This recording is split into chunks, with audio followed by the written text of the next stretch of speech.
Tout a commencé par une prise de sang. Isabelle est journaliste et elle a bien voulu devenir le cobaye de notre investigation commune.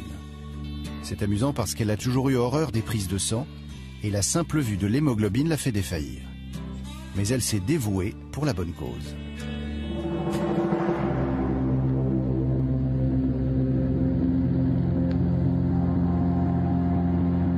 Isabelle mange plutôt sainement. La nourriture, c'est son domaine. Elle est journaliste spécialisée dans l'alimentation. Chaque jour, elle reçoit son lot d'études scientifiques alarmistes. Nous sommes assaillis par tellement d'informations anxiogènes et contradictoires. Résultat, quand elle fait les courses pour sa famille, elle est comme tout le monde, perdue et incapable de choisir. Une belle pomme en dessert? Non, elle est peut-être truffée de pesticides. Pourtant, elle aurait bien croqué dedans. Et ce magnifique pain complet, elle se laisse tenter? Pas sûr. Comment savoir si les aliments qui se cachent derrière ces belles apparences, ces formes voluptueuses, ces couleurs magnifiques, sont toujours bons pour nous? Qu'en est-il? Manger peut-il nuire à notre santé?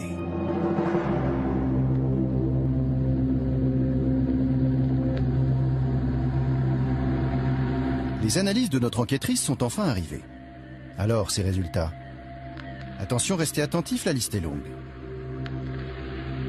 Arsenic, plomb, mercure, dioxine, furane, PCB, pesticides. La myriade des molécules toxiques contenues dans son sang s'égrène comme un inventaire inquiétant. On y trouve de tout, même du DDT, pourtant interdit des années avant sa naissance. Normal ou pas normal?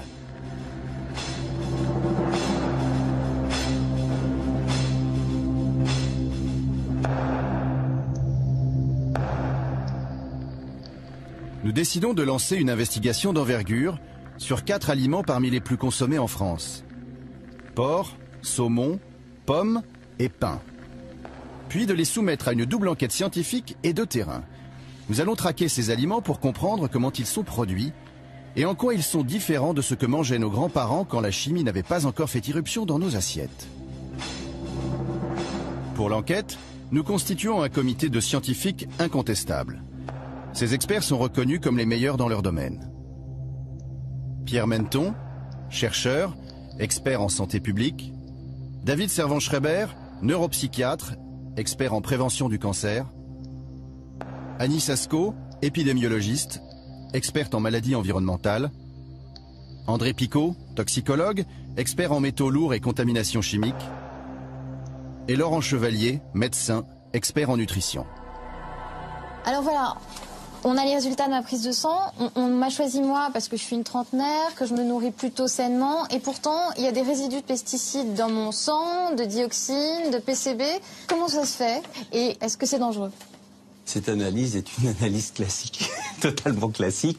On va retrouver dans toute la population à travers le monde ces produits-là. Est-ce que c'est dû à la façon dont je me nourris? Oui, bien entendu. On a des études qui nous montrent que chez les enfants qui mangent une agriculture chimique, l'agriculture moderne, on trouve tous les jours dans leurs urines des résidus de pesticides.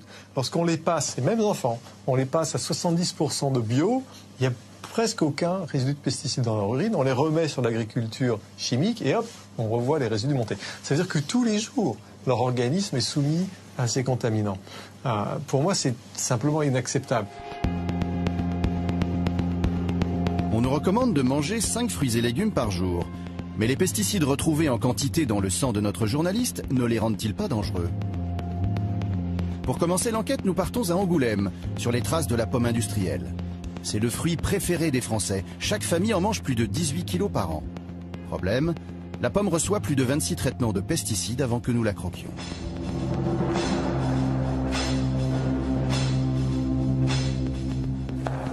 Daniel Sauvêtre est le propriétaire du verger du Tastet. Ici, on produit tous les ans 350 tonnes de pommes. Et chez ces adeptes de la culture intensive, on est persuadé que sans pesticides, point de salut.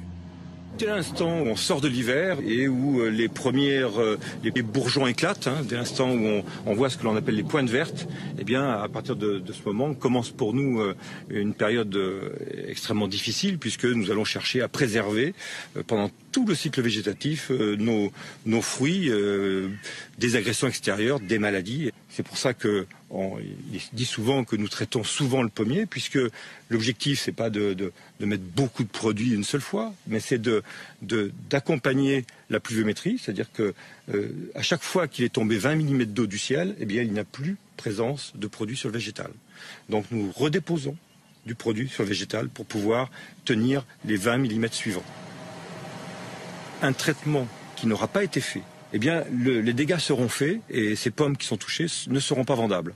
Ça veut dire que sur un traitement qui n'aura pas été fait, l'économie de l'exploitation est en péril. Aujourd'hui, Thierry doit traiter 1 hectare de pommiers.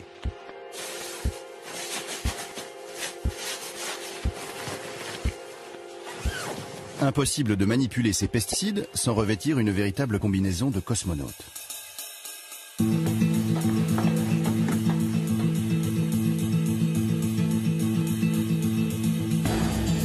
Thierry va utiliser un insecticide pour lutter contre les papillons. Il faut le manipuler avec précaution. C'est un virus vivant qui va contaminer les larves. Dans le langage des marchands de produits chimiques, il existe un mot tabou. Vous ne le trouverez sur aucun emballage, aucun mode d'emploi, aucune publicité. Et personne ne le prononce jamais. Ce mot, effacé du monde de l'agriculture, c'est le mot pesticide. Il faut dire produit phytosanitaire.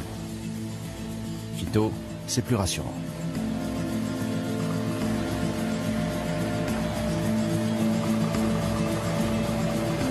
Avec 76 000 tonnes de pesticides épandus chaque année, la France détient le record du plus gros utilisateur d'Europe. Pourtant, de nombreux vergers cultivent des pommes biologiques et n'emploient aucun traitement chimique. C'est donc possible pour peu que l'on renonce à des rendements intensifs. Dans ce verger industriel, les pommes portent 3 fois plus de fruits qu'en bio grâce à l'utilisation massive d'hormones végétales, d'engrais et de pesticides. Ces fruits traités sont-ils encore bons pour notre santé? Nous achetons quelques pommes de ce verger et nous les envoyons à un laboratoire d'analyse. L'objectif est de savoir si ces pommes contiennent ou non des résidus de pesticides.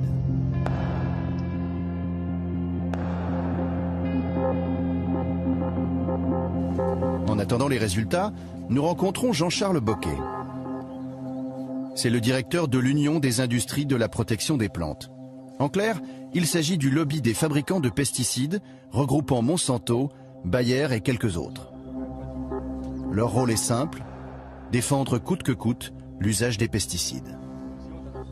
Les produits phytosanitaires aujourd'hui permettent d'augmenter le rendement, en présence bien entendu d'agressions, de maladies ou d'insectes ou de mauvaises herbes, de 40 à 50%. Et s'il n'y avait pas ces produits aujourd'hui, globalement on diviserait par 2 la production agricole mondiale. Jean-Charles Boquet voulait être certain que nous comprenions bien son message principal. Même s'il y a 25 traitements, appliqués aux bonnes doses et dans les bonnes conditions d'emploi, cela ne présente pas de risque pour la santé du consommateur et cela respecte l'environnement. Mais on doit en permanence s'assurer que les traitements qui sont faits respectent la santé et l'environnement, de plus en plus respectueuses de l'environnement. Elles ne présentent pas de risque pour l'environnement, c'est-à-dire qu'il n'y a a priori pas de risque pour la santé. Faut-il le croire sur parole? Les pesticides sont-ils vraiment inoffensifs? Nous venons de recevoir les résultats du laboratoire qui a analysé les pommes. Elles contiennent plusieurs résidus de pesticides. Pour décrypter ces analyses, nous allons voir le Mouvement pour le droit et le respect des générations futures, une association spécialisée dans l'étude des pesticides qui informe les consommateurs du danger de ces substances. François Veilleret en est le président. Alors, des résidus de pesticides, il y en a, bien sûr. Il y a 5 résidus différents. Alors, vous avez des produits de nature diverse, mais vous avez, quand on fait le total, quand même un peu plus de 100 microgrammes par kilo de fruits. C'est un niveau de résidu quand même qui n'est pas anodin. On va trouver dans 1 kilo de pommes ici ce qu'on pourrait trouver en buvant 1000 litres d'eau. 1000 litres d'eau, ça tient un moment.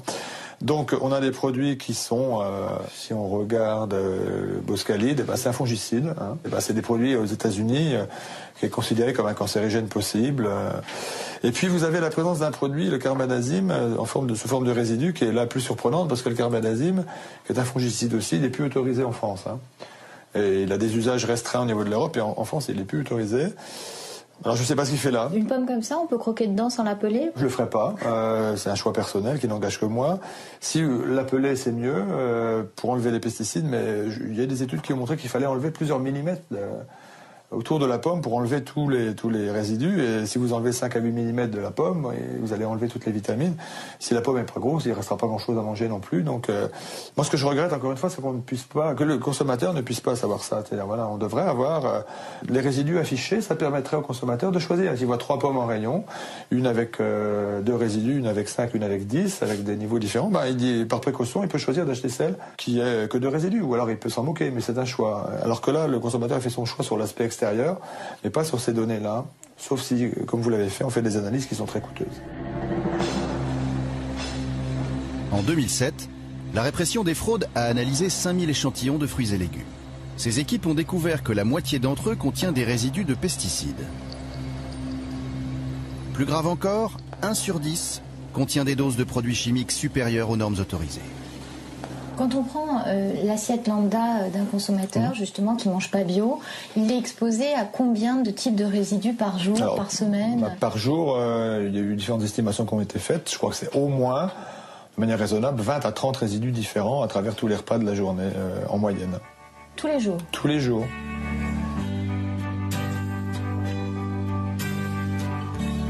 Au début de l'enquête, on a retrouvé dans les analyses de sang de notre journaliste les résidus d'une quarantaine de pesticides différents. Ces résultats sont pourtant tristement banals. On retrouverait la même chose chez chaque Français. Nous avons essayé d'en savoir plus auprès des autorités de contrôle. Mais ni l'Agence française de sécurité sanitaire des aliments, ni l'Observatoire des résidus de pesticides n'ont souhaité nous répondre. Pourtant, des études existent. Dans une récente recherche de l'INSERM, un établissement scientifique public, on apprend que la moitié des femmes enceintes ont dans leurs urines des traces d'herbicides interdits. Ces contaminations mettent-elles en danger le développement du fœtus de l'enfant? Nous retrouvons nos experts scientifiques. Qu'en pense-t-il? L'enfant est une des personnes les plus sensibles, en tout cas à l'action des cancérogènes. Donc si vous êtes exposé soit in utero, avant même que l'enfant ne naisse, à travers l'alimentation de la mère ou ce qu'elle respire, l'eau qu'elle boit, cet enfant-là sera ultérieurement plus à même de développer un cancer. De toute façon, ce sont des composés qui sont non naturels, donc on ne devrait pas être exposé à ces produits. Et il faut essayer pour le futur d'en mettre de moins en moins dans la nature. Mais alors, dites-moi, parce que nous, on n'arrête pas de nous dire que finalement, on va vivre beaucoup plus vieux que les générations d'avant, que l'espérance de vie, elle n'arrête pas de croître. Est-ce que c'est encore vrai, ça? Est-ce que nous, on va vivre plus vieux que nos grands-parents? Et est-ce que nos enfants vivront plus vieux que nous? On vit plus vieux, effectivement, pour une raison simple, c'est qu'on a mieux maîtrisé les phénomènes dits microbiologiques, c'est-à-dire les microbes, effectivement. Mais depuis les années 50, je veux dire, on déverse des quantités monstrueuses de produits chimiques dans la nature, à peu près 400 millions de tonnes au niveau de la planète, mais bien entendu, ça a des conséquences. Il faut très vite réguler tout ça. Mais c'est une urgence. C'est une urgence, et c'est une urgence pour les générations futures. Quand on va s'apercevoir de tous les dégâts sur l'embryon, et on le voit déjà par l'intermédiaire d'un certain nombre de pathologies psychiatriques et de tout un tas d'autres choses, eh bien malheureusement, ça sera un petit peu tard. On a beaucoup d'interrogations, beaucoup d'inquiétudes. Donc l'espérance de vie peut tout à fait s'effondrer. Les agriculteurs sont les plus menacés par les pesticides. D'après l'Organisation mondiale de la santé, plus de 50 millions de travailleurs agricoles en sont victimes chaque année à travers le monde. C'est la preuve que les pesticides peuvent être dangereux pour chacun d'entre nous. Sylvain Médard testait les nouveaux pesticides pour sa coopérative. Il est aujourd'hui devenu un symbole. Atteint d'une myopathie, il est le premier agriculteur reconnu victime professionnelle des pesticides. Pour supporter la douleur, il est en permanence sous de fortes doses de morphine. Les douleurs, ça c'est abominable. Moi, mon gamin, je peux plus le porter, hein, Benjamin. Des fois, il veut monter à bras, il ne se rend pas compte et il dit non, je peux pas, Benjamin. Et il me fait tomber par terre. Hein. Sylvain Médard travaillait le plus souvent sans protection. Personne ne l'avait jamais mis en garde contre les dangers de ces produits. Et un jour, sa vie a basculé. Et le 12 juillet, qu'est-ce qui s'est passé? La moisson approchant, j'étais visiter un silo où il y a une réception de céréales de semences. Et en montant en haut du silo, alors des silos, si vous voulez, c'est à peu près 5-6 étages, voire 7 étages d'un immeuble classique, mais c'est la différence, ce sont des escaliers de meunier. Et arrivé en haut, d'un seul coup, grosse fatigue, il a fallu que je m'assoie, plus aucune force. J'étais mou, j'étais assis sur un sac. Il a fallu me mettre un ouvrier, Christian, m'a aidé à m'asseoir sur un sac et il m'a dit qu'est-ce qui se passe. Je sais pas, j'ai complètement KO et plus aucune force. J'ai mis 1h30 pour redescendre, j'ai mis 7-8 minutes pour monter, j'ai mis 1h30 pour redescendre. Donc je vais passer voir mon médecin quand même en vitesse le soir, je prends rendez-vous par téléphone, je m'en vais chez le médecin vers le coup de 19h et en partant sur la route, je perds mes moyens, j'ai plus de jambes ni de bras en voiture. Je finis dans le fossé avec la voiture. J'ai perdu 20 kilos en un mois de temps, j'ai fondu, et les douleurs qui devenaient interminables, je dirais, à en pleurer. Je supportais plus de vêtements sur moi, j'étais hospitalisé, on ne pouvait même pas mettre un drap, j'étais nu sur un lit. On mettait un drap en l'air pour me cacher, mais je supportais rien du tout, tellement j'avais mal, je souffrais. Alors donc, on a fait tous les examens nécessaires à l'hôpital, les examens nécessaires. Je suis resté la première fois presque un mois, et tout rentrait négatif. Tout était normal. Tout était normal. On ne trouvait rien. Donc c'est moi qui deviens fou. Je perds la boule, je fais de la dépression quelque part sans m'en rendre compte. Je deviens fou. Après 3 mois de souffrance, les médecins diagnostiquent une myopathie. Sylvain Médard décide de poursuivre ses employeurs en justice et gagne son procès. Ça me fait peur, c'est pour les futures générations, pour les agriculteurs, parce que c'est les premières victimes, parce que sont eux qui emploient les matières actives et des produits phytosanitaires, des grosses quantités. Actuellement, il y en a des malades, il y en a même de par ici, il y a des agriculteurs qui sont malades, mais personne n'ose en parler. Vous avez employé un mot tout à l'heure, omerta, c'est peut-être un mot fort, mais je pense que c'est un mot fort, il faut peut-être l'employer aussi quand même, mais bon, c'est tais-toi et continue ta route, c'est tout. Nous retrouvons Jean-Charles Boquet, porte-parole de l'Union des industries de la protection des plantes, dans ses locaux. Ce représentant du lobby des fabricants de pesticides est-il prêt à reconnaître que les produits qu'il défend font des victimes? Chaque fois qu'on a voulu essayer de mettre en évidence une corrélation entre une maladie, donc Parkinson, un certain type de cancer, etc., entre donc l'exposition aux pesticides et l'apparition de ces maladies, les scientifiques reconnus, donc l'INSERM, etc., montrent qu'il n'y a pas de corrélation entre l'exposition des produits et l'apparition de ces dites maladies. C'est faux. L'INSERM est formel, les agriculteurs courent 2 fois plus de risques de développer la maladie de Parkinson et certains cancers. Vous reconnaissez qu'il y a eu des procès gagnés pourtant? Alors il y a eu quelques procès où en fait il a été déclaré qu'il y avait maladie pour cause professionnelle, mais il n'est pas dit que ce sont les pesticides. Un ouvrier agricole, ça met du gasoil dans son tracteur tous les matins. Ça peut être en fait exposé à des produits d'origine animale. Et il y a toutes ces hypothèses aujourd'hui qui doivent évidemment être vérifiées.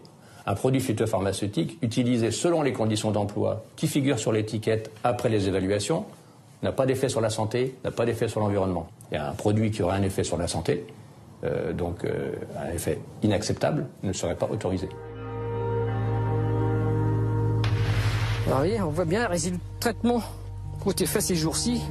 Nous rencontrons Michel Ledoux, l'avocat qui a gagné le procès de Sylvain Médard. Alors, les agriculteurs sont-ils victimes du gazole qu'ils mettent dans leur tracteur plutôt que des pesticides? Alors, attendez, c'est faux. C'est une ânerie, une bêtise incommensurable. On est systématiquement passé par des expertises scientifiques. On sait qu'un certain nombre de tumeurs du cerveau, un certain nombre de cancers de la peau, cancers de la vessie, certaines maladies neurovégétatives comme la maladie Parkinson, comme Alzheimer, sont fortement soupçonnées d'être provoquées également par la manipulation de produits phytosanitaires. Également la maladie de Charcot d'ailleurs. Et donc quand les victimes vont se multiplier, alors là, on va pouvoir rendre visible l'invisible. Les experts ne cessent de marteler les risques en pointant du doigt certaines pathologies.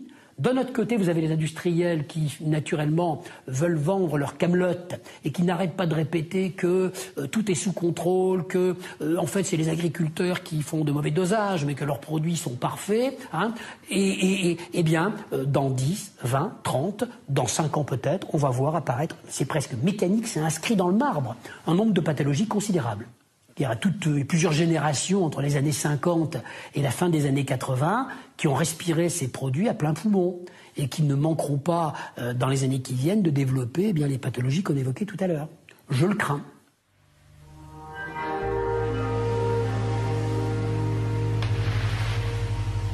Pour l'industrie des pesticides, c'est comme si les agriculteurs malades n'existaient pas. Comme si les études démontrant le danger de ces molécules chimiques n'avaient jamais vu le jour. Quant à la majorité des agriculteurs, ils sont tellement pris par le système qu'ils n'arrivent pas à imaginer un monde sans pesticides.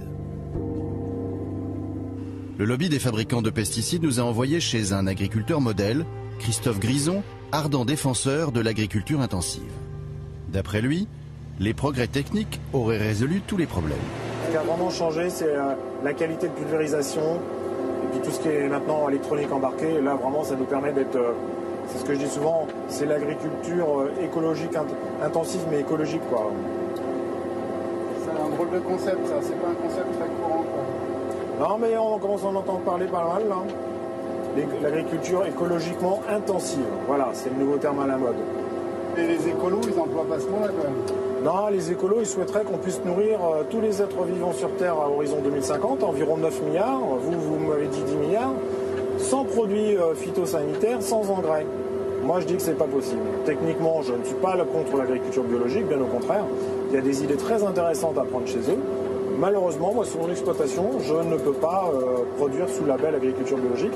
Je ne peux pas me passer des produits phytosanitaires pour désherber. Je ne peux pas me passer des produits fongicides pour soigner mes plantes lorsqu'elles sont malades. Vous-même, si vous êtes malade, rien ne vous empêchera de prendre, si vous avez mal à la tête, du paracétamol. Je ne vois pas pourquoi moi je ne devrais pas soigner mes plantes s'il y a un besoin qui s'en ressent.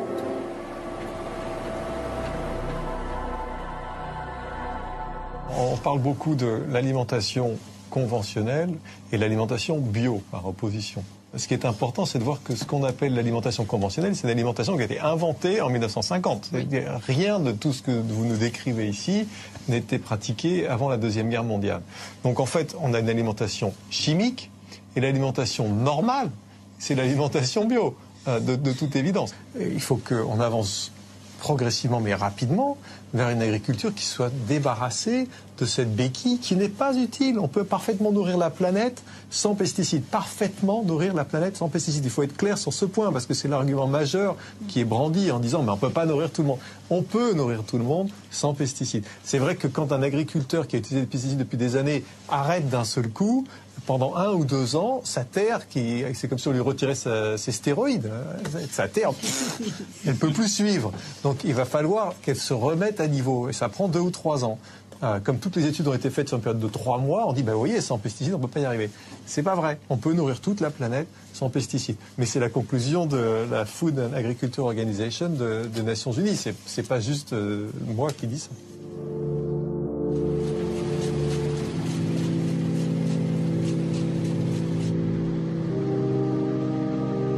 Au cœur de l'été, nous retournons chez l'agriculteur Christophe Grison. Le blé est enfin moissonné. Pas de surprise, grâce aux engrais et aux pesticides, les rendements sont très bons, 2 fois supérieurs à ceux du bio.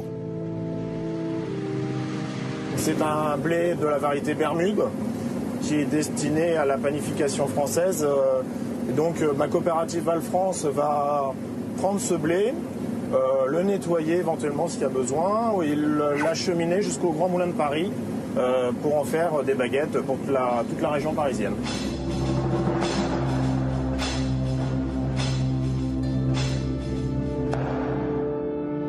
Du champ de blé au pain que nous achetons chez le boulanger, nous poursuivons l'enquête. La farine issue de l'agriculture intensive servira à fabriquer les 100 kilos de pain que chaque Français consomme par an. Mais cette farine est-elle encore saine pour le consommateur? Le blé arrive au Grand Moulin de Paris. Ici, on écrase plus de 2200 tonnes de grains par jour. Un tiers des boulangers français achètent sa farine au Grand Moulin de Paris.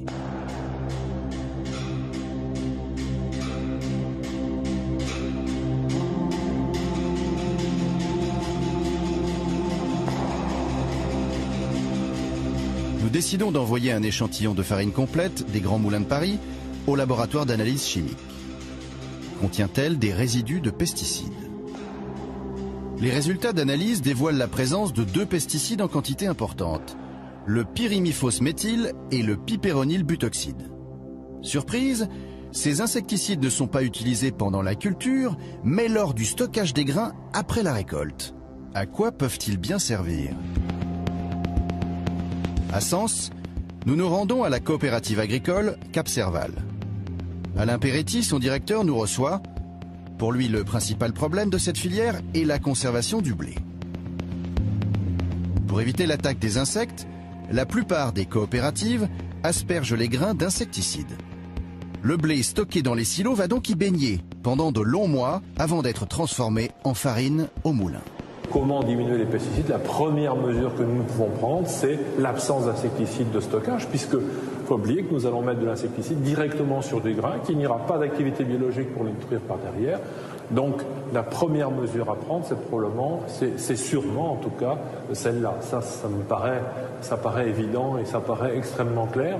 Les résidus laissés par la culture, par les désherbants, etc., sont infiniment faibles. Ils sont beaucoup plus importants avec les résidus d'insecticides de stockage, une fois de plus, qui seront appliqués sur 2 grains une fois qu'ils seront arrivés dans les silos. Conséquence, on retrouve dans la farine jusqu'à 1000 fois plus de résidus d'insecticides de stockage que d'insecticides utilisés lors de la culture du blé. Pour éviter de traiter les grains, il existe une solution simple. Stocker le blé dans des silos réfrigérés où la température ne dépasse pas 10 degrés. Problème, ces silos coûtent très cher.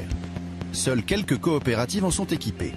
C'est le cas de ce silo qui appartient à la filière dite CRC, Culture et Ressources Contrôlées. Elle n'utilise aucun pesticide de stockage et produit de la farine Label Rouge. Une partie de ces blés non traités arrive au moulin d'Yvon Foriché.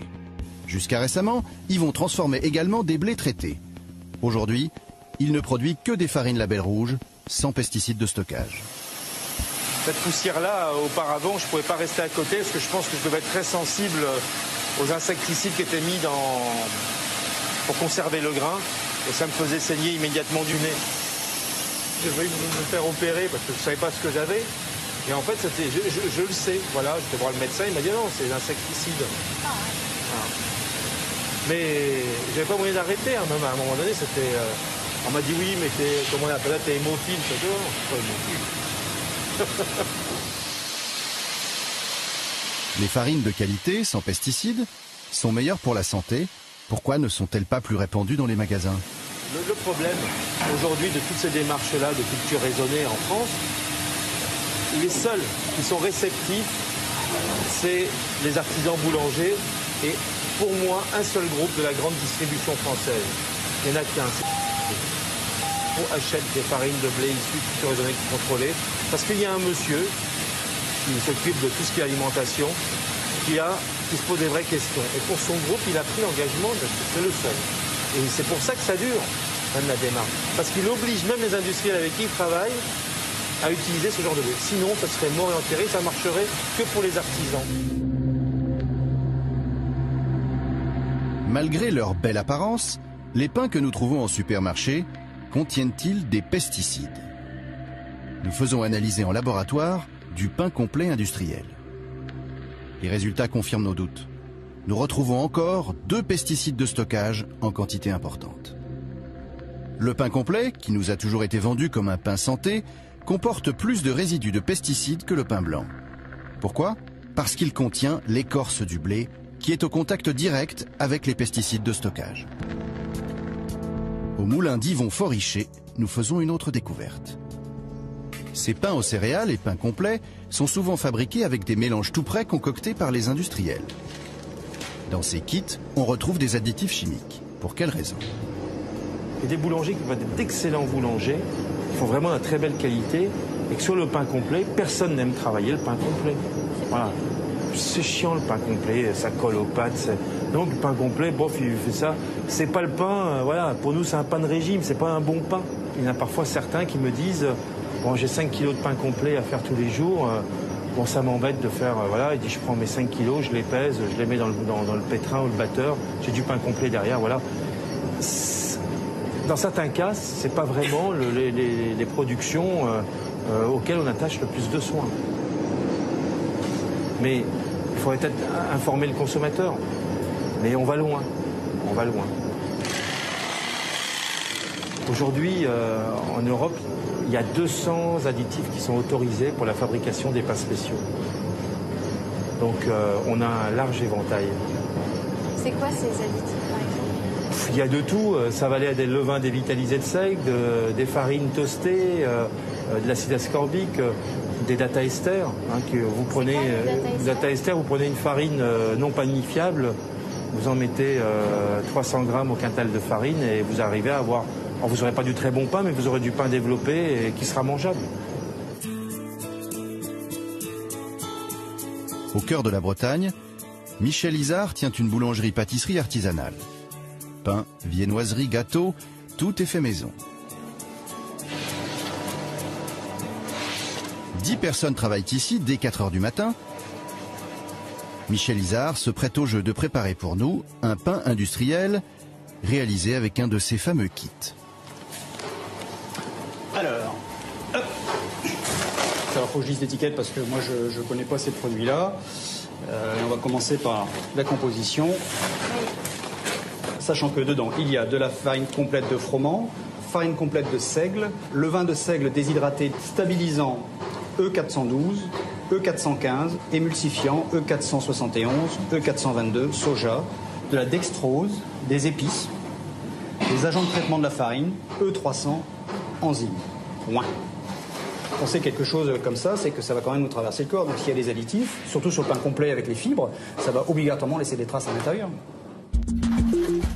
Pour réaliser cette recette miracle, il suffit de suivre la notice écrite en gros sur l'emballage. Vider le sac, mélanger pendant 5 minutes. Voilà, donc là on voit qu'on a une pâte qui est extrêmement compacte. Peu d'intérêt. Ça n'a pas d'odeur. Ah si, ça a une odeur. Enfin, ça sent pas bon, ça n'a pas de vie, quoi. Voilà. Allez, on va pétrir. 6 petites minutes de pétrissage. Ce qu'il y a, c'est que dans le pain, il n'y a pas de magie. Faire du pain en 1 heure, si on pouvait avoir le même résultat qu'en 12 heures, tout le monde le ferait.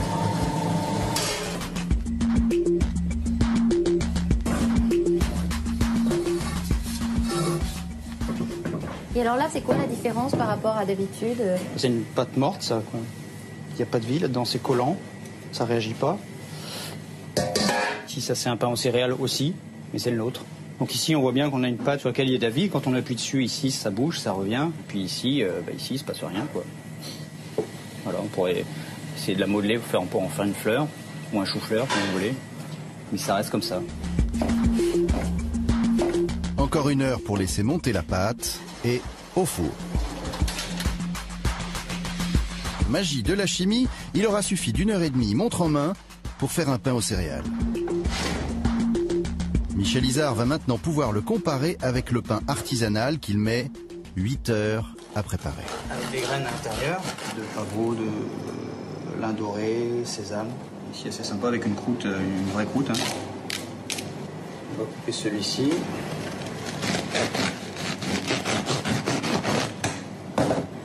Au nez, ça vaut beaucoup de venir sentir, Isabelle. Ouais, ça sent pas bon. Hein. Ça sent un savon un peu. Quoi.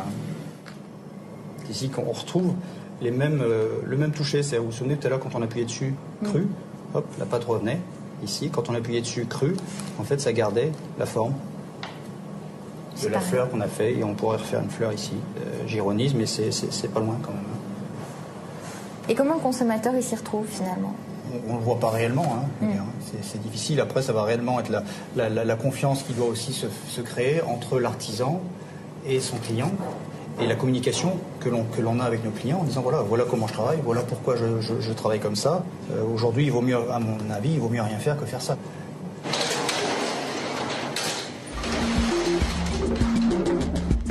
Il n'y a pas que les pains complets qui soient faits à partir de kits prêts à l'emploi.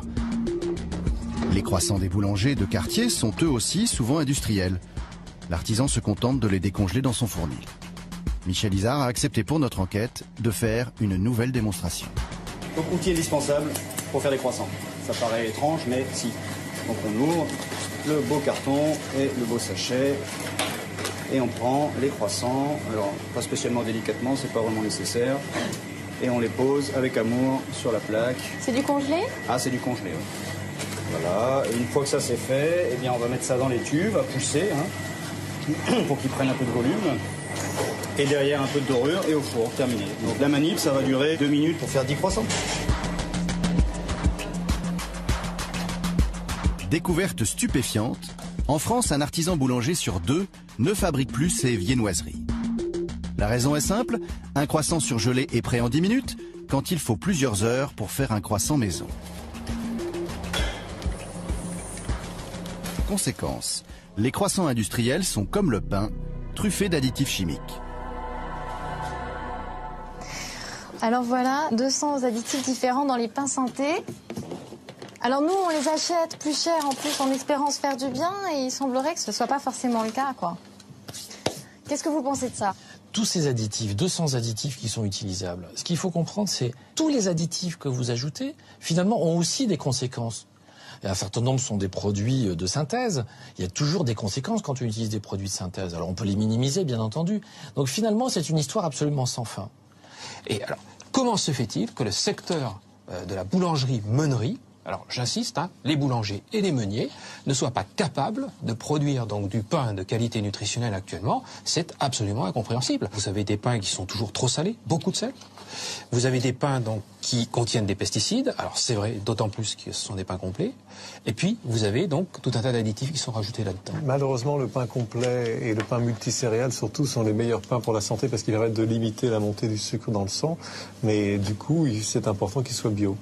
Moi, je crois qu'il faut revenir au pain traditionnel. Nos grands-mères ne mettaient pas ça dans leur pain, le boulanger de nos grands-parents ne mettait pas ça dans le pain, c'est quand même assez extraordinaire.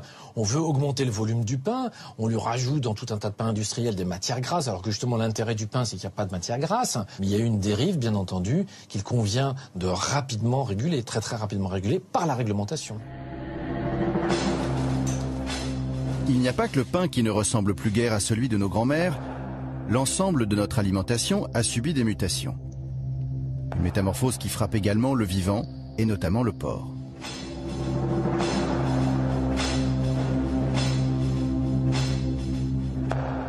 Oubliez les images des cochons rustiques élevés à la ferme.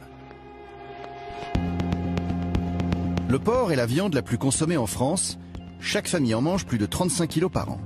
C'est donc sur elle que se sont concentrés tous les efforts de la recherche scientifique pour satisfaire au mieux les demandes de la grande distribution. Souvent attaqué, le milieu porcin est un univers clos, hostile à la présence de caméras.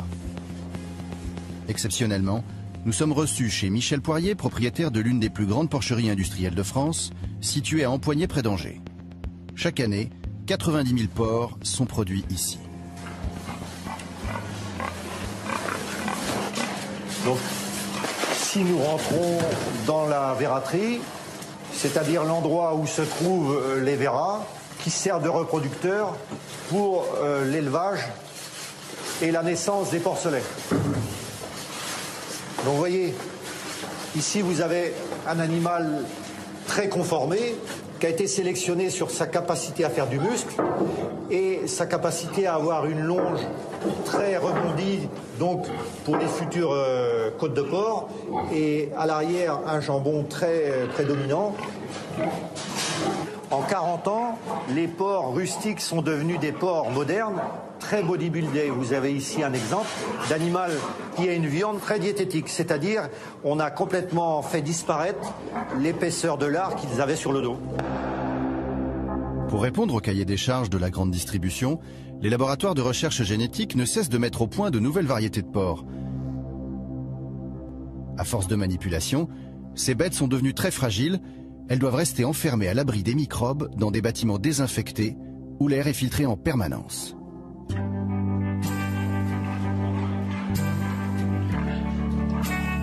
Pour eux, fini la romance. La reproduction se fait uniquement par insémination artificielle.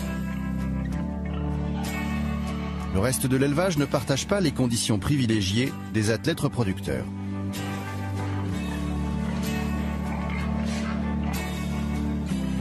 Les truies vivent parquées sur des caillebotis, au-dessus de leur déjection. Elles sont entravées pour éviter d'écraser leurs petits. Gestation, mise bas, allaitement, elles enchaînent les portées, donnant naissance chaque année à plus de 30 porcelets. Conséquence, les truies multiplient les mammites et les cystites. Quant au porcelet, 1 sur 10 ne résistera pas à ces conditions d'hygiène. La viande issue de ces élevages intensifs pose-t-elle problème?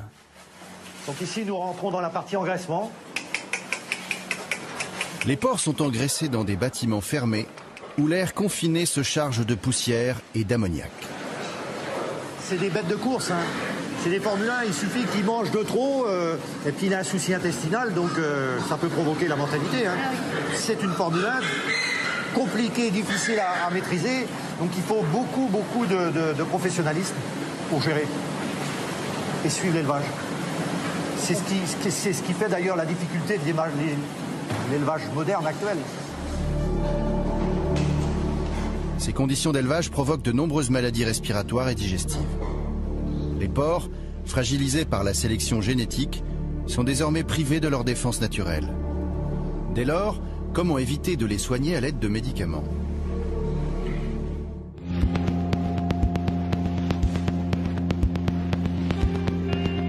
Les antibiotiques sont devenus une question taboue pour les éleveurs.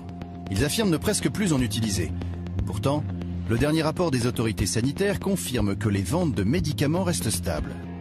D'ailleurs, depuis 10 ans, les porcs absorbent à eux seuls la moitié des antibiotiques de France. Nous avons rendez-vous dans un autre élevage à la pointe de la Bretagne pour essayer d'en savoir un peu plus. Ce jeune couple produit 9000 porcs par an dans des bâtiments ultramodernes. Nicole et André Sergent font partie des rares éleveurs à reconnaître que les antibiotiques sont indispensables.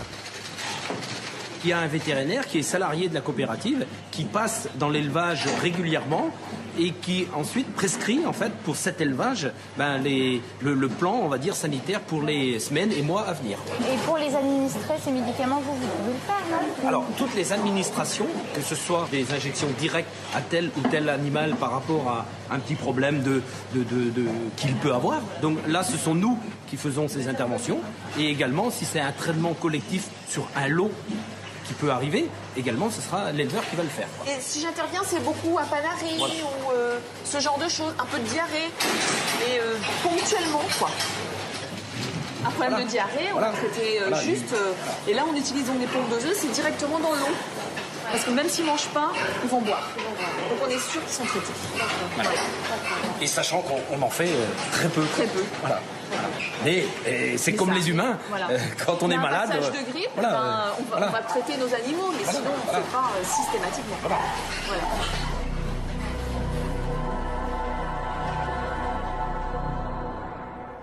Voilà, alors là, vous êtes vraiment à l'intérieur d'un élevage industriel. Vous voyez comment ça se passe. Est-ce qu'il y a un risque, en tout cas, peut-être que je me tourne vers vous, André Picot, qu'il y ait des résidus d'antibiotiques dans la viande, et est-ce que dans ces cas-là, c'est problématique pour l'homme? Le gros problème, c'est que depuis quelques années, on a beaucoup amélioré le type d'antibiothérapie chez les porcs. Autrefois, on utilisait des antibiotiques qui donc étaient facilement détectables. Maintenant, on peut utiliser des antibiotiques qui, théoriquement, sont quasi indétectables. Et ça, bien entendu, ça pose problème. Parce qu'ils vous diront, vous voyez, nous faisons des dosages et on ne trouve pas d'antibiotiques. On a pris sciemment des antibiotiques qui n'étaient pas détectables pour qu'on ne puisse pas les tracer, c'est ça? Absolument, bien sûr. En tout cas, pour ce qui se passe en France, le problème de fond, c'est quand même le rôle des pouvoirs publics. Donc, est-ce que, par exemple, actuellement, l'Agence française de sécurité sanitaire des aliments, les services vétérinaires, font des contrôles répétés, suivis sur des élevages au hasard? Réponse non. Parce qu'ils n'ont pas assez de moyens pour le faire. Toute la stratégie repose sur l'autodiscipline et le volontariat du secteur agroalimentaire. Ce qui est assez remarquable comme position, de mon point de vue. On pourrait proposer au pouvoir public de faire la même chose, par exemple, pour la conduite automobile. Je leur propose l'année prochaine, donc, pendant une année, faire une expérience et de laisser donc les automobilistes libres à eux, basés sur leur autodiscipline, et voir ce que ça donne en termes de nombre de morts sur la route.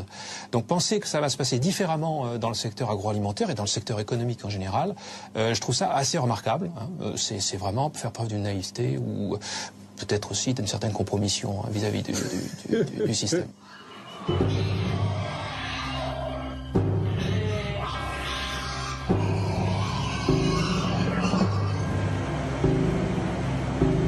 Pas assez de contrôle des éleveurs, pas assez de contrôle de l'alimentation.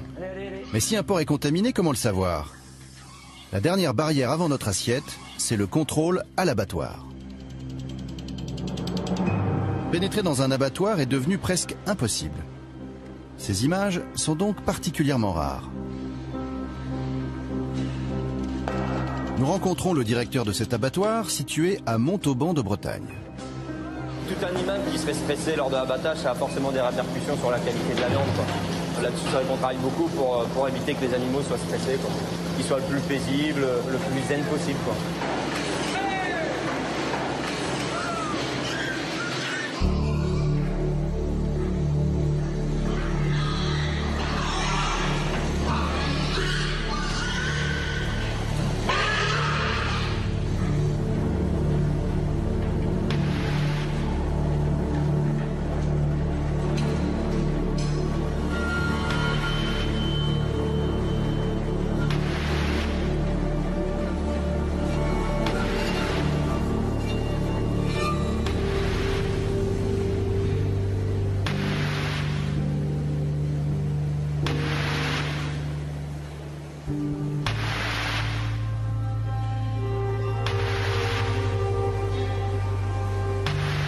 Tonnes de viande sont préparées ici chaque année.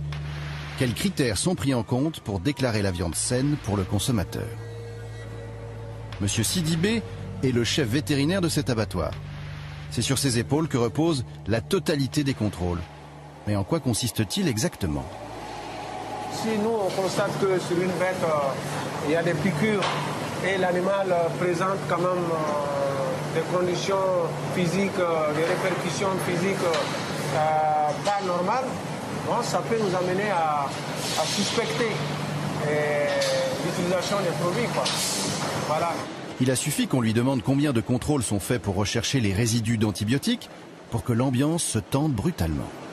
Ça, je ne pourrais pas vous le dire, là, il faut que j'aille dans... Ouais, bon, ça c'est on sort trop, il faut aller voir dans nos... Nous n'obtiendrons jamais de réponse à cette question. Je n'ai pas beaucoup d'éléments là. Combien d'analyses approfondies recherchent les résidus d'antibiotiques ou de produits toxiques? Les seuls contrôles auxquels nous assistons sont visuels. Après un rapide coup d'œil, les assistants vétérinaires apposent l'estampille certifiant que la viande est saine.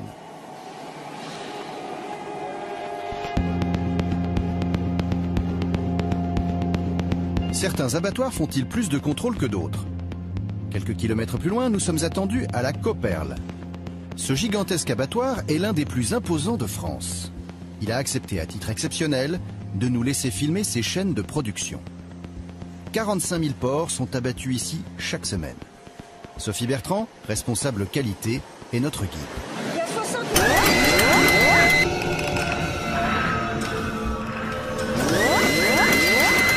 carrés couverts. Chaque carcasse est identifiée avec un certain nombre d'informations. Vous avez le numéro d'élevage. Ici, c'est le numéro de tuerie. Donc nous, on abat à peu près 9500 porcs par jour. Donc ça va de 1 à 9000 et des poussières.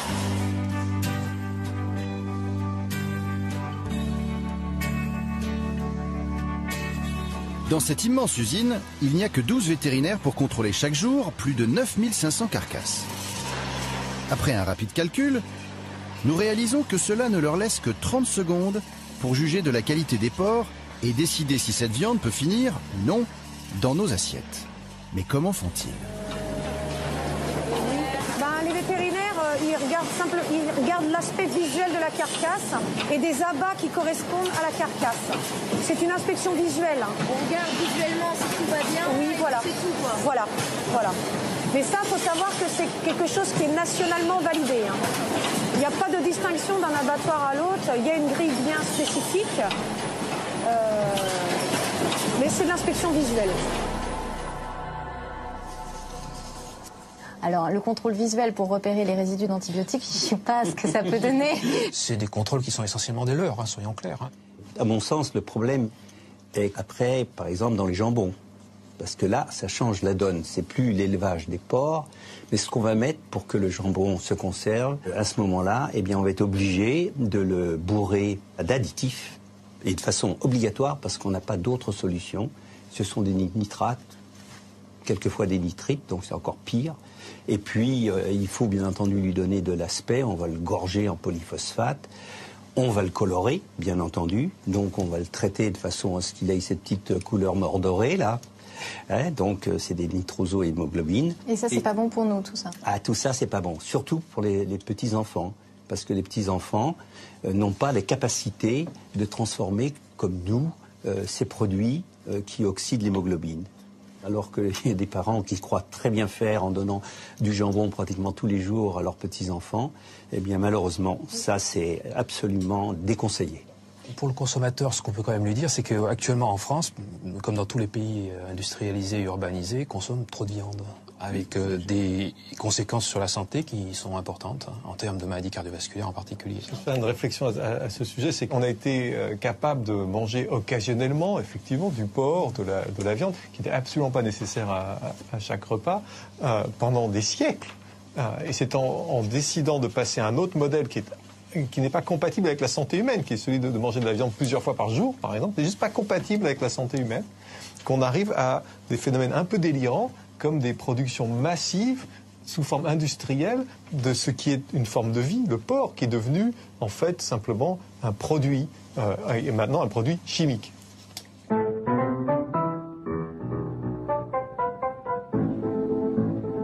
L'élevage porcin est à l'image de toute l'agriculture française. En 50 ans, elle a subi une véritable révolution productiviste. Au lendemain de la Seconde Guerre mondiale, la France n'est pas capable de nourrir seule sa population. La solution ? Améliorer les rendements.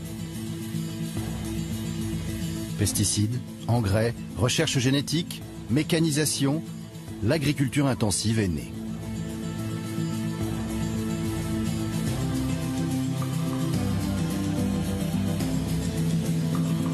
Regardez ces vaches paisibles. Ce sont leurs derniers moments de quiétude passés dans les champs. Bientôt, cette image sera l'exception. Les animaux quittent les prairies et les cours de ferme pour être enfermés en batterie. Fini l'herbe et les pâturages, bonjour le régime blé, maïs, soja. Problème, en transformant les conditions d'élevage, on a dénaturé la qualité de la viande. L'herbe, cet aliment naturel apparemment banal, contient en fait un élément indispensable à la santé, les oméga 3. En retirant les vaches des prés, on les a privées de ce nutriment vital. Du coup, la viande, les œufs, le lait, le beurre et le fromage que nous mangeons ne contiennent pas assez d'oméga 3. Et par conséquent, notre organisme en manque aussi. Déjà, d'emblée, David Servan-Schreiber, si vous pouviez nous dire qu'est-ce que ça fait un déséquilibre oméga 3, oméga 6 sur le corps humain et en quoi c'est gênant? Il faut d'abord comprendre ce que c'est les oméga 3 et les oméga 6. Voilà, exactement. Toutes les cellules du corps ont besoin d'acides gras, de certaines graisses pour fabriquer leurs membranes, pour échanger entre elles. Et puis ces graisses sont ensuite transformées dans le corps pour agir sur tout un tas de fonctions biologiques. Il y en a deux, les oméga 3 et les oméga 6, que le corps ne peut pas fabriquer et qui pourtant sont indispensables à son fonctionnement. Donc c'est une situation un peu paradoxale. J'ai besoin de quelque chose pour toutes mes fonctions, mais je ne peux pas le fabriquer. Ça ne peut provenir que d'une seule source, votre assiette. Si vous ne les mangez pas, ils ne sont pas dans vos cellules. S'ils ne sont pas dans vos cellules, il y a tout un tas de conséquences derrière, dont certaines catastrophiques. En plus, ces oméga 3 et ces oméga 6 ont des fonctions très différentes. Les oméga 6, par exemple, favorisent l'inflammation, favorisent la coagulation du sang et stimulent la croissance des cellules dans le corps. Les oméga 3 font l'inverse. Tant que les deux sont en équilibre, tout va bien. Simplement, depuis qu'on est passé à l'alimentation industrielle, les oméga 6 sont en augmentation constante et les oméga 3 sont en chute. Donc on se retrouve avec des aliments qui nous chargent en facteurs inflammatoires, qui coagulent notre sang, qui ont tendance à rendre le sang plus coagulable, et qui stimulent la croissance des cellules. Chez un adulte, les seuls types de cellules qui peuvent croître, c'est le gras et le cancer. Donc on donne en fait, quand on déséquilibre l'alimentation en chargeant en oméga 6 et en réduisant en oméga 3, on donne des facteurs qui peuvent promouvoir la croissance du cancer et qui font grossir les gens. Donc un œuf de 1960, j'ai pu retrouver des études là-dessus, un œuf de 1960 avait à peu près autant d'oméga 3 et d'oméga 6, c'était un aliment santé qui nous apportait des oméga 3. Un œuf de 2000, il y a une étude dans le New England qui le montre, un œuf de 2000 contient 20 fois plus d'oméga 6 que d'oméga 3. Donc on l'a transformé en un aliment pro-inflammatoire et qui stimule la croissance des cellules.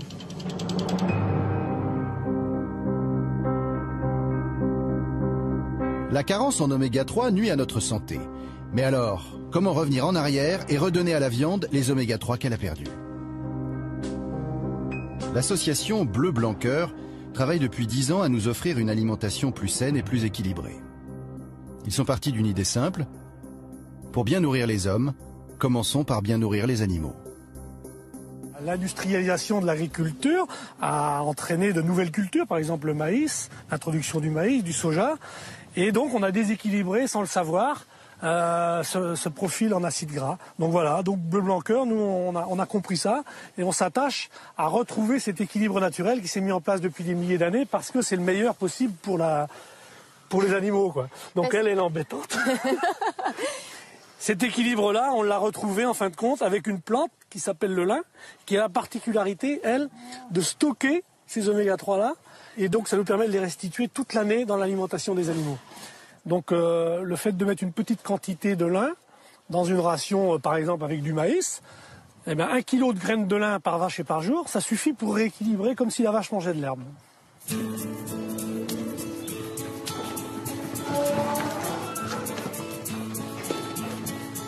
Ici, on a un aliment qui contient 50% de graines de lin. Si tous les éleveurs de France font ça pour leurs vaches, on a l'équilibre. Et pour les aliments complets, parce que pour les filières porc, donc là c'est incorporé dans le granulé, quoi. Pas besoin de le rajouter. D'après les calculs de l'association Bleu Blanc Cœur, il suffirait de cultiver 1% seulement de la surface agricole française avec du lin pour rééquilibrer en oméga 3 la nourriture de nos élevages. 1% seulement de la surface agricole pour que les volailles, les œufs, le bœuf, le porc et même la charcuterie que nous mangeons contiennent suffisamment d'oméga 3.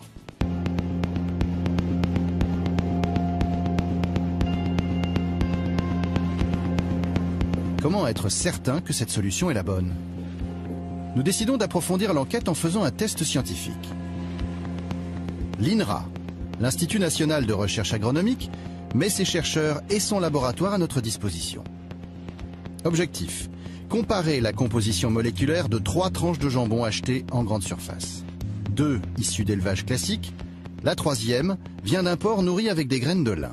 Sur l'emballage, il est d'ailleurs précisé « enrichi en oméga 3 ». C'est ce que nous allons tenter de vérifier avec ce test.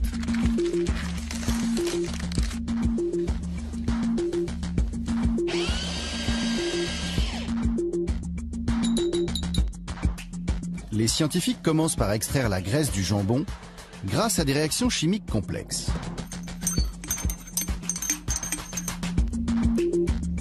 La dernière phase de l'expérience, la chromatographie en phase gazeuse, donne la composition exacte des tranches de jambon. Les résultats sont sans appel.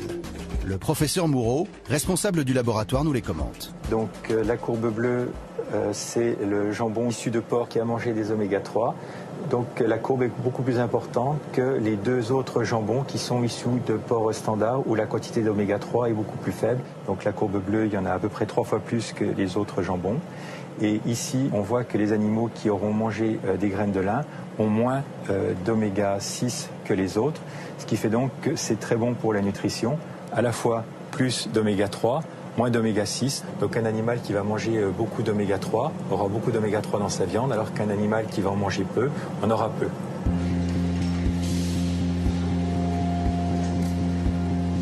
Le test est positif.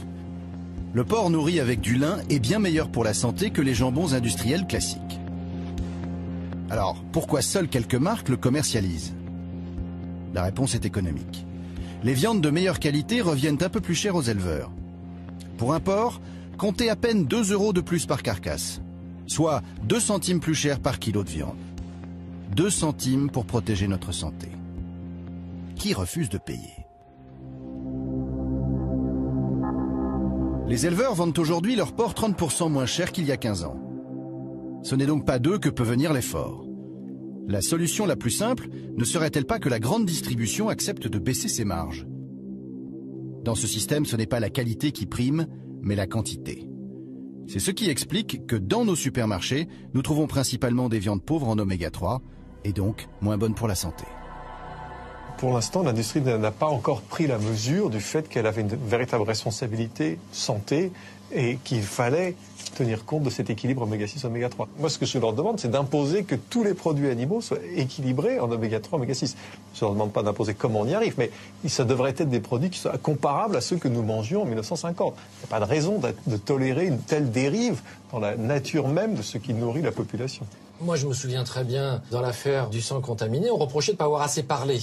Et donc, on était coupable parce qu'on n'avait pas assez parlé. Bah, là, on parle.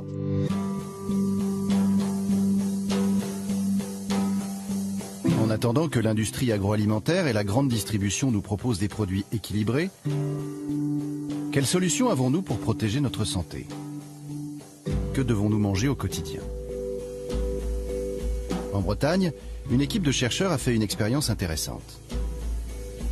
Pour apporter à chacun sa ration indispensable d'oméga 3, ils ont nourri 100 personnes pendant un mois avec du pain au lin.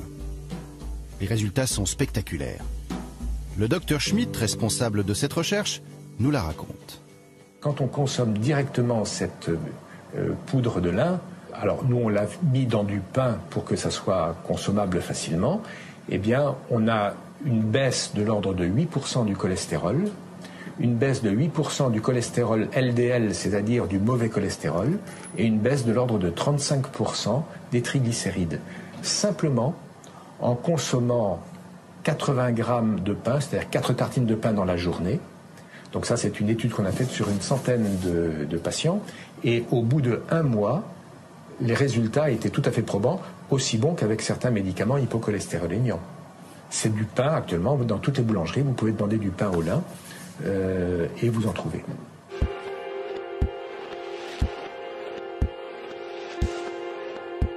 Les huiles et les graisses sont une autre source importante d'oméga 3 pour notre organisme. Mais comment choisir parmi la multitude de bouteilles qui envahit les rayons des supermarchés? Laquelle est la meilleure? L'huile de colza, c'est une huile de consommation courante qui contient le plus d'oméga 3. Donc grosso modo, dans une huile de colza, vous avez de l'ordre de 10% d'oméga 3, moyennant quoi, il y a beaucoup d'antioxydants dedans, il y a de la vitamine E, etc. et c'est stable. Et ces 10% d'oméga 3, c'est excellent pour la santé. Donc c'est un contributeur qui est important, mais qui ne doit pas être le seul, puisqu'il faut aussi des contributeurs animaux, c'est-à-dire la filière terrestre et la filière maritime. Le poisson reste la meilleure source d'oméga 3. D'ailleurs, pour les nutritionnistes, c'est un aliment santé qu'il faut manger et donner à manger à ses enfants. Pourtant, les alertes sanitaires nous mettent en garde contre les PCB contenus dans la chair des poissons. Au début de l'enquête, nous avions retrouvé du PCB dans les analyses sanguines de notre journaliste. Le saumon, réputé bon pour la santé, serait-il en cause dans la présence de ces matières toxiques dans notre sang?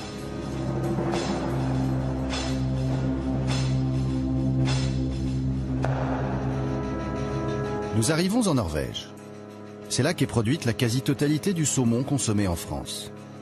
C'est notre poisson préféré. On en mange en moyenne 2,5 kg par an et par personne. Le poisson sauvage a quasiment disparu de notre assiette. Il a été remplacé par le saumon d'élevage. Il conserve une image de produit de luxe, mais est devenu relativement abordable. Pour comprendre comment ce poisson est élevé, nous nous rendons chez Marine Harvest, le plus gros producteur de saumon au monde.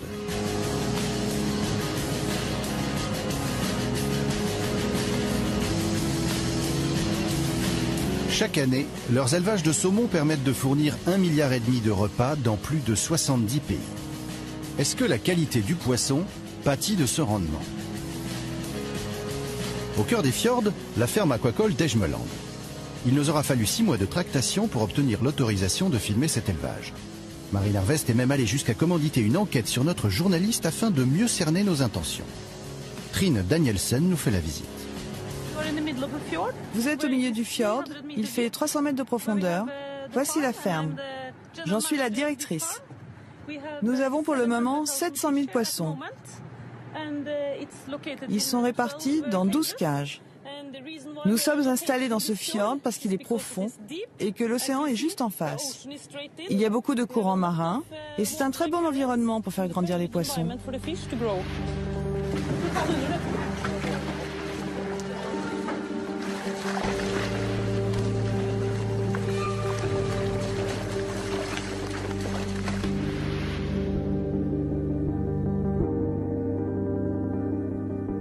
Ces 20 dernières années, l'élevage du saumon a beaucoup évolué. C'est la génétique qui a largement permis de faire progresser l'industrie du saumon.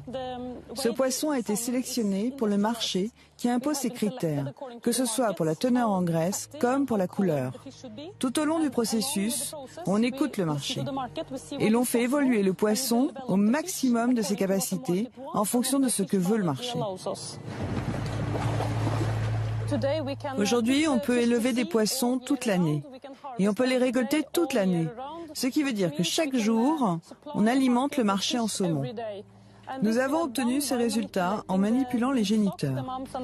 Ils pondent désormais des œufs et donnent des alevins toute l'année grâce à une modification de la température de l'eau et de la lumière. Il n'y a plus du tout de saison. Les poissons sont persuadés que c'est tout le temps l'été. Les poissons sont heureux et nous pouvons alimenter le marché.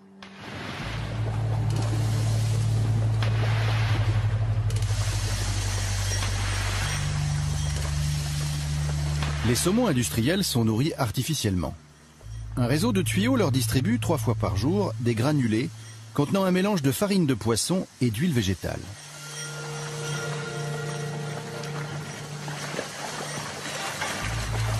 Dix ans de manipulation génétique et de recherche nutritionnelle ont permis aux éleveurs d'obtenir une croissance 2 fois plus rapide de leurs poissons.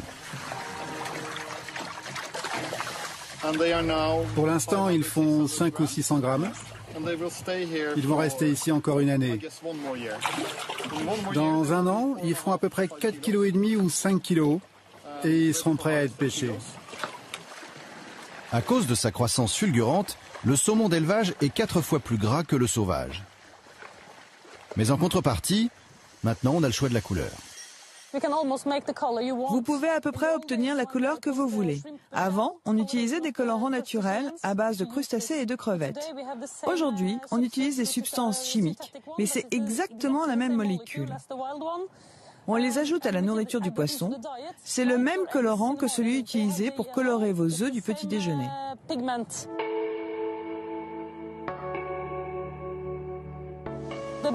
Les grandes chaînes de supermarchés françaises nous disent « on veut un poisson comme ça » et nous leur fournissons ce qu'elles veulent. Comment ça se passe? Ils vous disent « je veux cette couleur-là » C'est comme quand vous peignez un mur. Il y a des référentiels de couleurs. Et nos clients nous disent « cette couleur-là est jolie, je la veux ». C'est le nuancier qu'on utilise. Quand le poisson est petit, il a cette couleur à peu près. Quand il grandit et atteint 2 kilos, il a cette couleur-là. Et quand il sera prêt à être récolté, il sera comme ça. Et les Japonais, ils aiment quoi? Peut-être celle-là, je ne sais pas. Et les Français? Ils sont à peu près par là. Oui, le 27.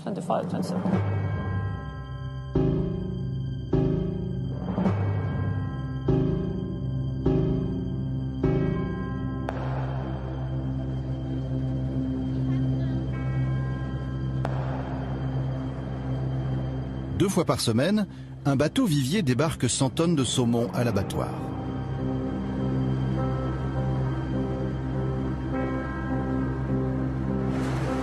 Dans les cales de ce gigantesque aquarium flottant, 18 000 saumons s'entassent.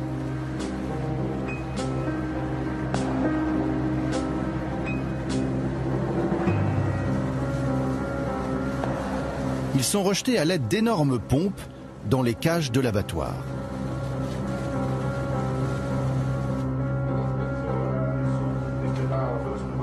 Le transfert doit être rapide. Les saumons nagent dans leurs excréments. L'eau se charge alors d'ammoniac et les poissons risquent d'étouffer.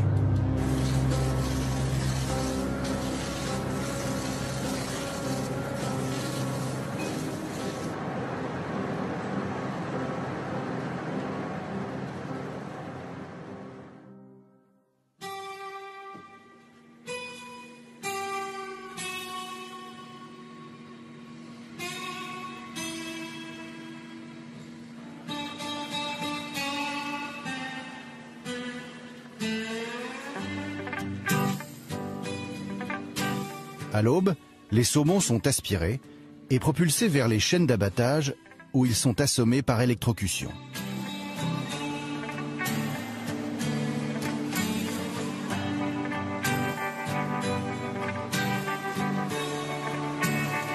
Ils sont ensuite égorgés un par un.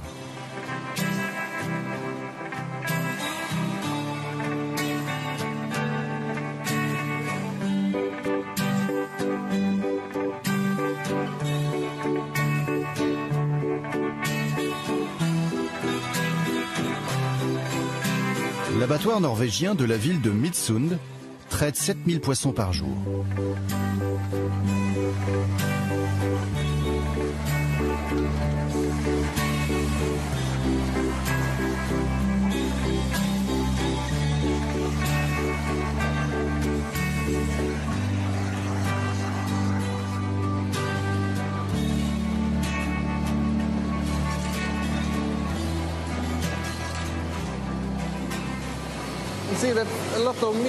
Vous voyez, il reste beaucoup de viande autour de la tête, du collier et autour des arêtes. On les met dans ces boîtes, on congèle les têtes, les colliers, les arêtes et les queues. Cela représente 4 produits qui sont ensuite envoyés en Ukraine, en Chine et dans différents pays pour y être préparés. Ainsi, chaque jour, 5 tonnes de restes sont expédiés à l'étranger pour y être décortiqués. Ils seront réexpédiés en France et transformés en plats cuisinés. Comme les industriels n'ont aucune obligation de fournir la provenance de leurs ingrédients, il nous est donc impossible, lorsque nous mangeons nos tagliatelles au saumon ou nos lasagnes de la mer, de savoir s'ils contiennent ces restes. On retrouve pour le saumon les mêmes problèmes que ceux que nous avions découverts pour le porc, des contrôles insuffisants et une traçabilité alimentaire impossible. En bout de chaîne, on s'aperçoit que les poissons sont triés dans 2 caisses différentes. Pourquoi? Vous voyez, il y a un problème avec la chair du poisson. Elle est très molle. C'est pour ça qu'il y a toutes ces crevasses. La chair se délite, il y a des trous. On ne peut pas envoyer ces filets vers les pays occidentaux. Ils sont trop regardants sur la qualité. On doit trouver d'autres clients. On ne rencontre jamais ce genre de problème avec les saumons biologiques. Des scientifiques travaillent sur ces questions. Certains pensent qu'il s'agit d'un problème avec la nourriture ou que c'est à cause des conditions d'élevage. Dans le nord du pays, l'été, le poisson grandit trop vite. Mais il est très difficile de savoir à quoi c'est dû. Le jour de notre visite, un saumon sur 5 posait problème. Cela soulève la question de la qualité de ce saumon industriel. Comment vous distinguez un saumon industriel d'un bio? Vous pouvez les reconnaître grâce à la couleur. Un saumon biologique n'est pas aussi rouge qu'un saumon normal, parce qu'ils ne peuvent pas mettre les mêmes colorants pour les poissons biologiques. Vous pouvez aussi le voir avec les nageoires. Là, vous voyez, elles sont abîmées. En bio, les nageoires sont bien plus belles parce qu'il y a moins de poissons dans les cages. En biologique, vous auriez une queue parfaite.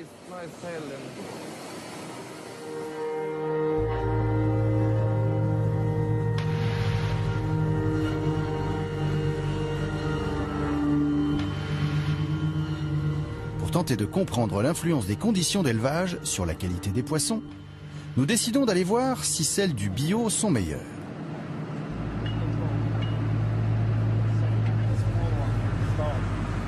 Au nord de la Norvège, Villa Mijolax est une ferme d'élevage de saumon bio.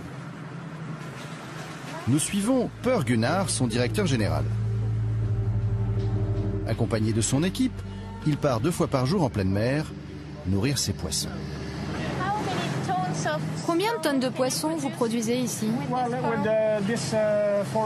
Dans ces 4 cages, on a 500 tonnes de poissons. Cela fait environ 2000 tonnes en tout. Dans les élevages industriels, la densité est 2 fois supérieure à celle du biologique. En discutant avec Per, nous découvrons un autre problème. L'alimentation des saumons est composée de granulés fabriqués avec des huiles et des farines de poissons sauvages.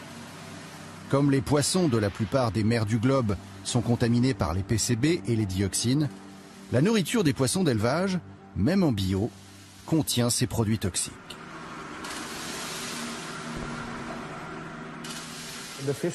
Les poissons de la mer Baltique, de la mer du Nord et même de la mer de Barents ont des niveaux très élevés de PCB et de dioxines. Il est possible aujourd'hui de nettoyer les huiles et les farines extraites de ces poissons, mais pour l'instant, ce n'est pas fait à grande échelle. Il y a des discussions scientifiques sur le fait que si l'on nettoie ces huiles, on risque aussi de retirer des bonnes choses. La recherche avance, il est possible de le faire, nous l'avons déjà fait, mais c'est un véritable challenge que d'arriver à obtenir dans un futur proche de l'huile et de la farine sans produits toxiques. Pourquoi les fabricants refusent de le faire pour l'instant? Pourquoi elles ne le font pas? Je pense que c'est à cause du coût. Le but est de produire le moins cher possible. Donc, le risque est grand que, même bio, le saumon contienne du PCB et des dioxines. Voilà qui expliquerait peut-être pourquoi on en a retrouvé dans le sang de notre journaliste. Nous avons cherché à en savoir plus sur les contrôles réalisés sur ces produits. Mais une fois encore, les instances de sécurité sanitaire françaises ont refusé de nous répondre. Pourtant, ce problème n'est pas nouveau.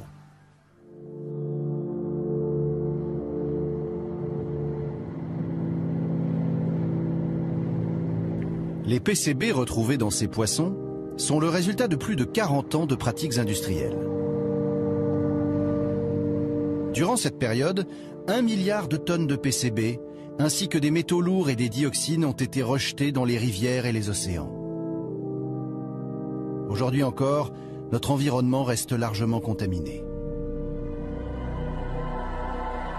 Le problème, c'est qu'on a contaminé tout l'ensemble de notre ressource de poissons sur la planète. Et ce qui est important, c'est que plus les poissons sont gros, le thon par exemple, qui est encore beaucoup plus gros que le saumon, l'espadon, le requin, plus le poisson est gros et plus il accumule sur la durée de toute sa vie l'ensemble de ces contaminants.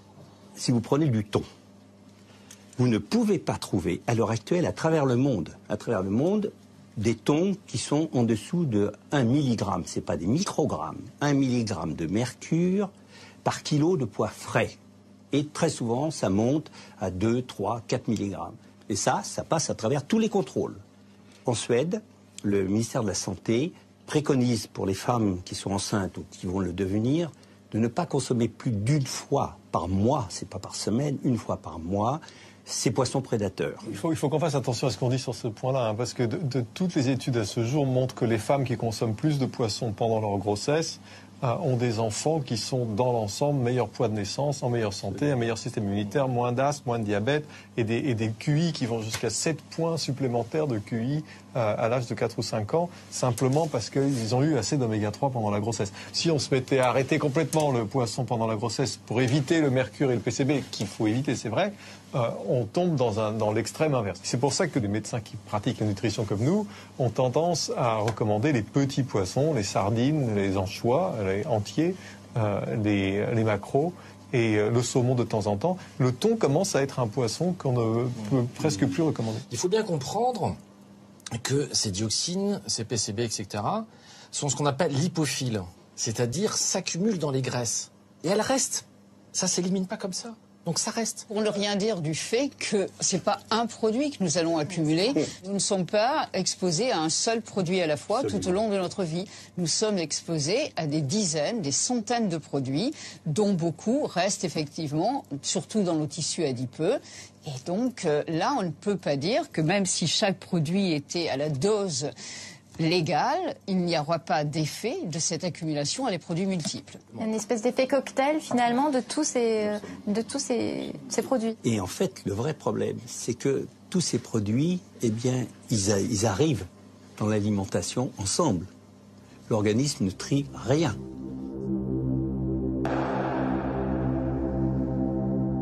L'une des découvertes majeures de notre enquête, c'est l'omniprésence de la chimie dans notre assiette.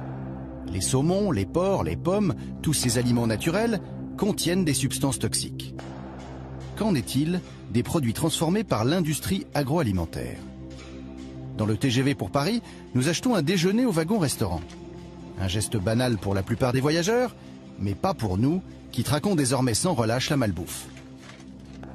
nous remarquons avec amusement que toutes les filières de l'enquête que nous menons depuis plusieurs mois sont rassemblées en un seul repas. L'effet cocktail est là, devant nous. Du pain, de la viande, du poisson, des légumes, des fruits. Nous connaissons maintenant bien ces produits, nous savons ce qu'ils cachent. Mais ils réservent encore de belles surprises. La préparation industrielle a ajouté quelques intrus. Une ribambelle de E. Des correcteurs d'acidité, des acidifiants, des émulsifiants, des colorants, des antioxygènes, des épaississants, des gélifiants, des stabilisants, des conservateurs.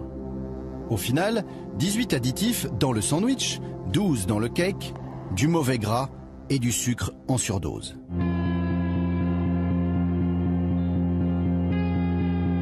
On pourrait presque regretter d'avoir appris à lire une étiquette. Si tout plat préparé et dessert industriel pris au hasard contient autant de produits chimiques, comment faire ses courses l'esprit tranquille? Et le goûter des enfants. Brioche, petit pain, gâteau, pâte à tartiner consommés en quantité vertigineuse. Autant de gâteries grasses et sucrées que nous proposons quotidiennement à nos bambins.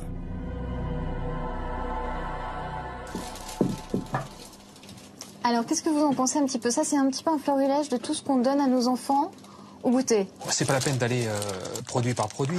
Il y a plus de 90% des produits actuellement proposés aux consommateurs en France qui sont déséquilibrés sur le plan nutritionnel. Hein.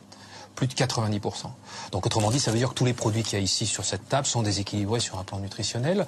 Et c'est l'offre globale et le fait qu'il n'y ait pas d'alternative qui soit donnée de toute façon aux consommateurs actuellement hein, pour se nourrir convenablement. C'est pratiquement impossible, on va dire. Et qu'est-ce qu'on prend à goûter alors pour les enfants? Du pain avec un peu de chocolat noir. Et des fruits.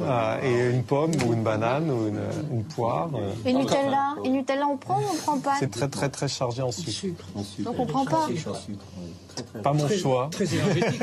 David Savant-Schreiber, on mange plus de sucre aujourd'hui qu'on en mangeait il y a quelques années? Ça, c'est extraordinaire. On a des données précises là-dessus. Au 19e siècle, on consommait 5 kilos de sucre raffiné par personne et par an. 5 kilos.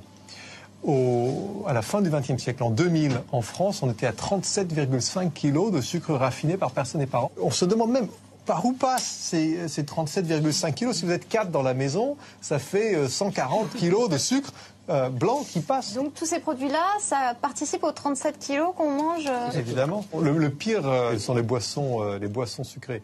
C'est-à-dire que si vous mettez 3 sucres dans votre café ou dans une tasse de thé, vous dites j'exagère un peu.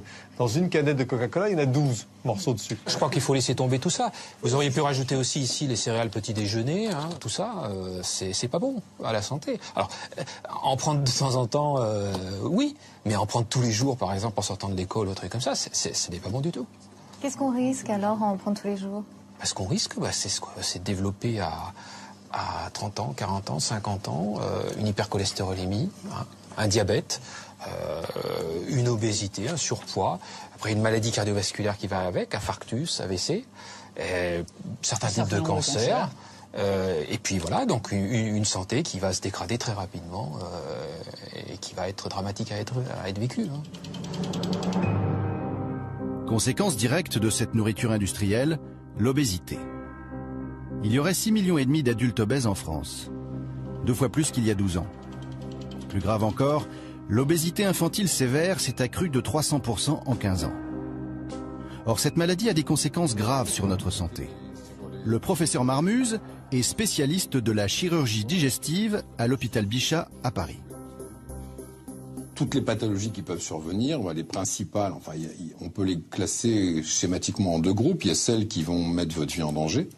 Alors c'est toutes les pathologies cardiovasculaires, hein, c'est l'athérosclérose, l'insuffisance cardiaque, le risque d'infarctus, le risque d'accidents vasculaires cérébraux. C'est le diabète, qui est quand même extrêmement fréquemment associé à l'obésité, dont on sait que c'est le plus grand pourvoyeur d'obésité et d'insuffisance rénale terminale. Et bon, voilà, c'est essentiellement les maladies métaboliques et les maladies cardiovasculaires. Et puis vous avez toutes les pathologies qui vont pas mettre votre vie en danger, mais qui vont vous pourrir la vie. C'est-à-dire toutes les pathologies articulaires, vous n'allez plus pouvoir marcher, avec des problèmes dans les genoux, il va falloir vous mettre des prothèses. D'après certaines études, l'obésité diminuerait l'espérance de vie de 10 ans. Je suis encore jeune, bien sûr.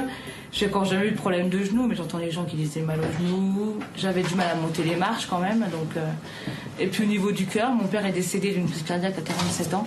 Donc c'est là qu'on a décidé de me prendre en main. Je commence à avoir des problèmes de santé au niveau des articulations des chevilles, du genou. Du coup, je me fais suivre pour perdre du poids, quoi. Parce que j'ai quand même presque 80 kilos à perdre. Et à 30 ans, c'est un peu dommage, quoi. Monter des escaliers et être essoufflé à la longue, c'est énervant. Et ensuite, reprendre son souffle, le cœur qui s'emballe pendant au moins 10 minutes. Donc là, j'ai 30 ans, bientôt 30. C'est que le début, donc si je continue dans ce rythme-là, qu'est-ce que je vais être à 50 ans? Sommes-nous tous égaux face à l'obésité? Bien s'alimenter coûte souvent plus cher et les plus démunis se tournent vers des aliments riches en calories, mais pauvres en nutriments. Du sucre, des graisses et de l'énergie à bas prix. Nous rencontrons Serge Erkberg, directeur de l'unité de surveillance et d'épidémiologie nutritionnelle de l'INSERM. Il préside également le programme national Nutrition Santé qui a pour objectif d'améliorer la santé des Français en leur donnant des conseils pour manger sainement. Est-ce qu'il y a une fracture alimentaire aujourd'hui en France? C'est indéniable. On voit aujourd'hui une fracture alimentaire, une fracture nutritionnelle avec des populations plus favorisées qui aujourd'hui améliorent la qualité de leur alimentation, qui améliorent leur activité physique et qui améliorent leur état nutritionnel, alors que dans les populations défavorisées, les problématiques restent extrêmement importantes et l'écart se creuse.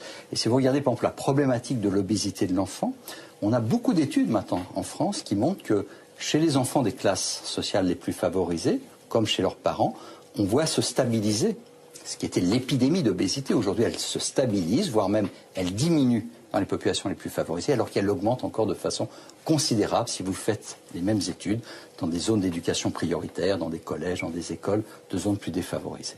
On a 2 fois plus chez l'adulte et parfois 3 fois plus chez l'enfant d'obèses ou de surpoids dans les populations défavorisées.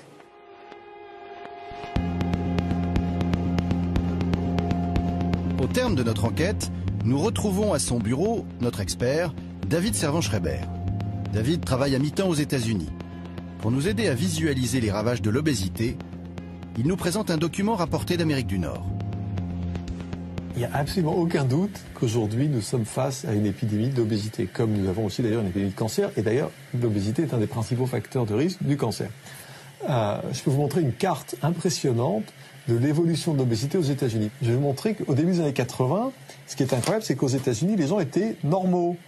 J'ai vu des gens qui avaient une morphologie normale. Vous voyez ici la carte de l'obésité. On ne parle pas juste de surpoids, on parle d'obésité, c'est-à-dire des gens qui sont d'obésité morbide, qui ont du mal à marcher, qui ont des troubles médicaux liés à leur surpoids imposant.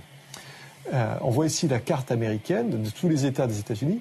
Au fur et à mesure des années, vous allez voir les années défiler et vous allez voir des couleurs apparaître comme le orange, avec 25% des gens qui ont une obésité morbide, jusqu'au rouge où on est à plus de 30% des gens, plus d'une personne sur 3 en obésité morbide. Des choses qui sont inconcevables. Et sur une période de temps extrêmement courte. Voilà à quoi ça ressemble. 85, 87, 89. 91, 93, 95, 97, 2000, on est à 20% d'obésité. 2001, les premiers États avec 25%. 2002, 2003, 2004, 2005, premiers États avec 30% d'obésité. 2006 et 2007. Donc sur une période de 22 ans, vous voyez simplement une explosion du phénomène d'obésité aux États-Unis. Où en sommes-nous en France? Nous sommes au début de cette courbe. Il nous appartient de faire en sorte d'éviter de tomber dans cette épidémie. Et je vous rappelle que l'obésité, c'est un des principaux facteurs de risque pour le cancer. Donc ce que vous venez de voir là, avec 10 ans d'écart, parce qu'il faut au moins entre 10, 20, peut-être 30 ans entre l'obésité, développement de l'obésité et développement du cancer, c'est potentiellement la carte du cancer dans 30 ans.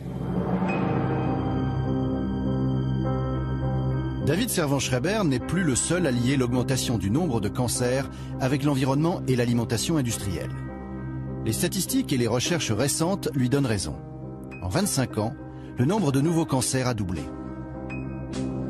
De l'arsenic, du plomb, du mercure, des dioxines, des furanes, des PCB, et plusieurs dizaines de pesticides différents. Nous avions commencé cette enquête en découvrant que le sang de notre journaliste, comme celui de tout un chacun, est pollué. Nous en connaissons maintenant les causes. L'industrie agroalimentaire nous vend des produits déséquilibrés, les contrôles publics sont insuffisants, l'alimentation de qualité est souvent chère. Et pourtant, rien n'est irrémédiable. Comme nous l'ont démontré nos experts, nous avons tous le choix de modifier notre manière de manger. Le pouvoir est dans le caddie du consommateur.